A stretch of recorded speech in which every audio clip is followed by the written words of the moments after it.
Hi, this is George Arrington.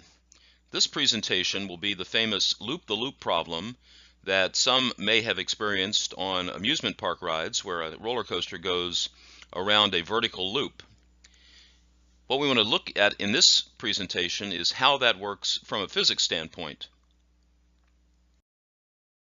So here's a looped track as seen from the side.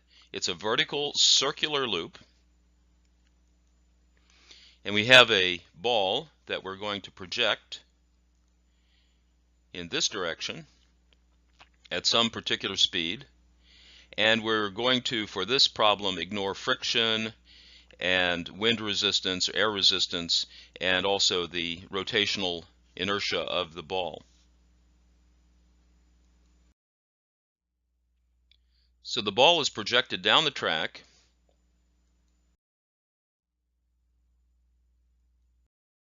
and then it starts to climb up the track. As it climbs, it's going to lose its speed more and more as it goes up the track. When it reaches the top of the track, if we've given it just enough speed, it will stop and fall down into the center of that circle. But if we've given it just a little bit more than the minimum necessary speed to make it to the top of the track, then it will continue on down, staying adhered to the track, down, down, and then off to the end of the track. So here's the question before us. What is the minimum speed needed to make it around the loop? In other words, how much speed do we need to give it to get it just to the top of the loop?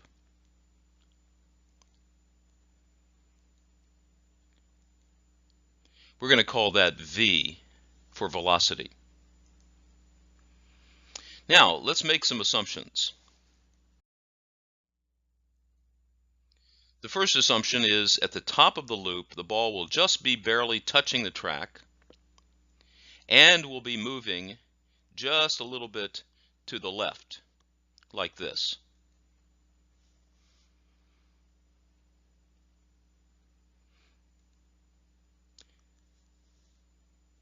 Now, what that means is that all of the kinetic energy, or let us say most of the kinetic energy from the bottom, that is the energy associated with motion, that's kinetic energy, will be converted into potential energy, that is the energy of position. That is the energy that is caused by the force of gravity.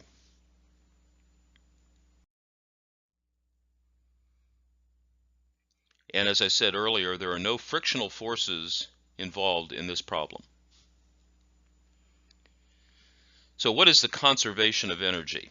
Well, what conservation of energy says is that in a system, energy is neither created or destroyed. It's only transformed from one form into another.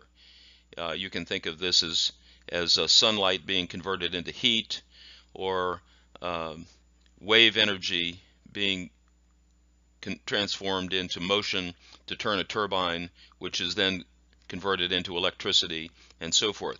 In our case, the kinetic energy, the energy of motion, is going to be transformed into potential energy, that is, energy of position. And those two, for our case here, must be equal. The kinetic energy at the bottom will equal the potential energy at the top. And fortunately, we have ways to express this in a formula form. So here's our ball given a particular v, and it's going to reach a certain height above the ground. We'll call that h. Now, the equations for energy are as follows. Kinetic energy is 1/2 times the mass, which is the m there, 1/2 the mass times the velocity squared. And the potential energy is the mass times the acceleration of gravity times the height. So if we set these two things equal, we can do some algebra and find out what the velocity would be. Now, one other assumption I'm going to do here is I'm going to say, instead of talking about the height of this, which is, as you see, a diameter of this circle, I'm going to say that the height is twice the radius, the diameter being twice the radius of a circle. Substituting that in, we say 1/2 mv squared, which has not changed, is equal to mg times 2r, twice the radius. Now, two things I can do here. First of all, I can clear the fraction by multiplying both sides by 2, and that will leave us with mv squared equals 4 mgr. But I can also divide by the m, canceling out the m's, and that would look like this. V squared is equal to 4 times g times r. And then to solve for v, you simply take the square root of both sides. And so we see that the square root of v squared is just v, the square root of 4 is 2, and then the square root of gr is just the square root of gr. Now what this means is that in order to make it around the loop without dropping, the initial velocity, v, there at the bottom, must be greater than twice the square root of g times r. Again, remember that if it is equal to that, it's just going to make it to the top, stop, and fall down. So let's put some numbers in this and do a concrete example.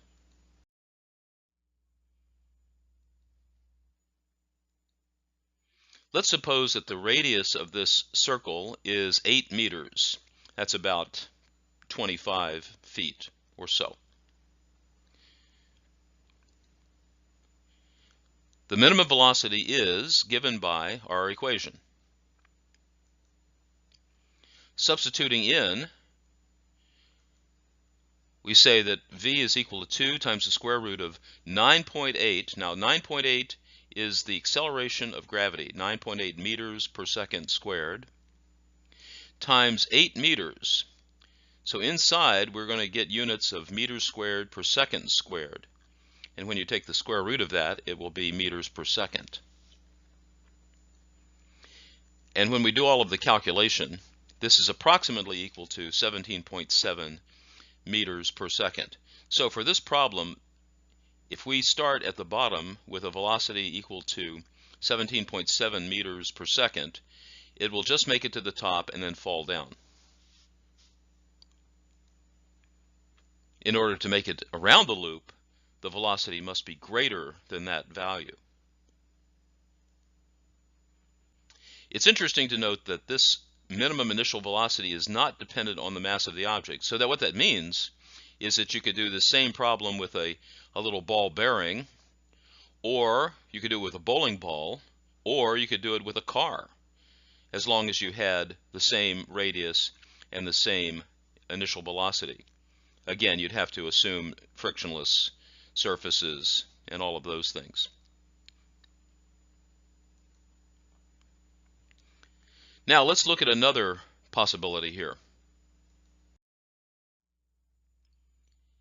Let's suppose we want to know something about the actual velocity at the top, and that would be based on the initial velocity at the bottom. V sub b is the velocity at the bottom. V sub t is the velocity at the top.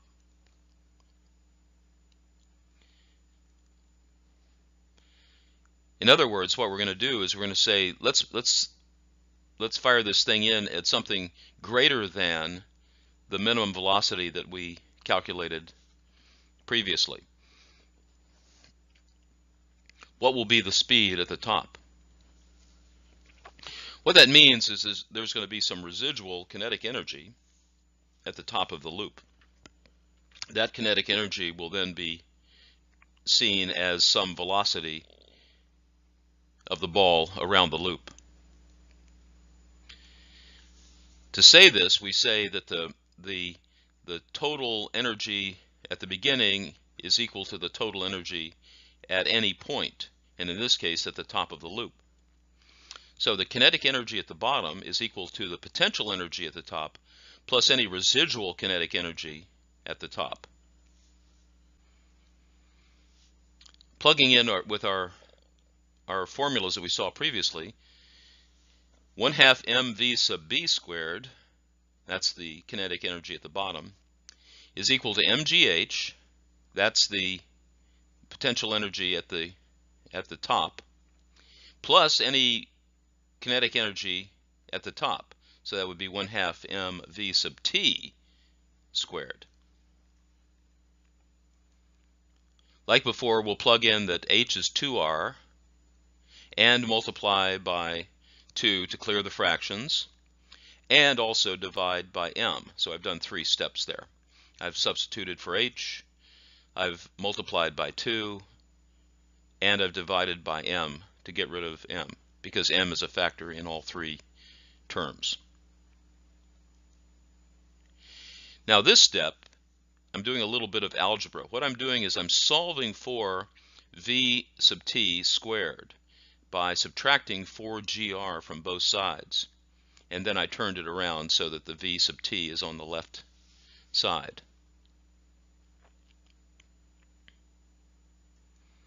To then solve for v sub t, you simply take the square root of both sides, and you get v sub t is equal to the square root of v sub b squared minus 4 times g times r. So now let's plug in some numbers and see how that will come out.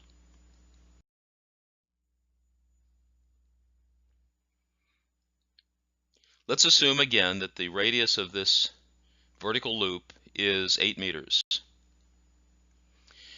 We're going to project an object in at the bottom at 20 meters per second.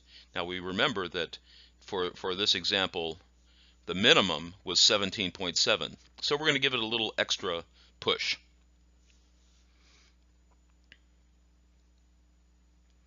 We use our formula v sub t equals v sub b squared minus 4gr, and then plug in the numbers that we have here.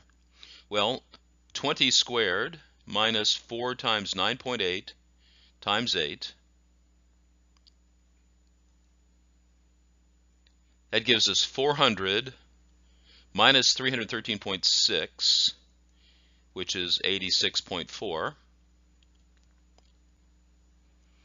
And that's approximately equal to 9.3 meters per second, which means that when we project this thing in at 20 meters per second, at the top it will be traveling at 9.3 meters per second, which makes sense because it should slow down as it goes around the loop.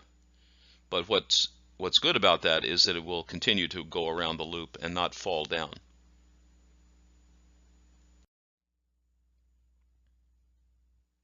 So let's recap what we've seen.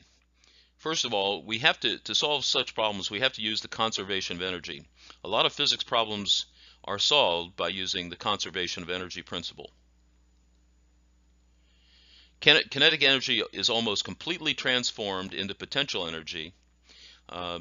There must be some left, otherwise the ball will fall down. The residual kinetic energy keeps the ball moving forward and hence goes around the loop. This keeps the ball on the track. And again, fortunately, roller coasters have wheels on both sides of the track, therefore they don't fall off in the case of a slow roller coaster.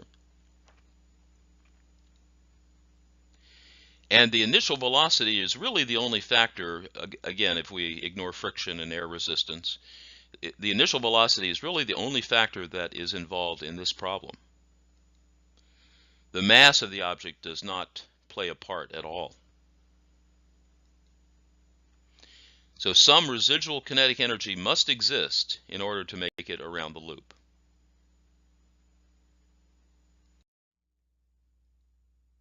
Well, I hope that was interesting to you, and I thank you for watching.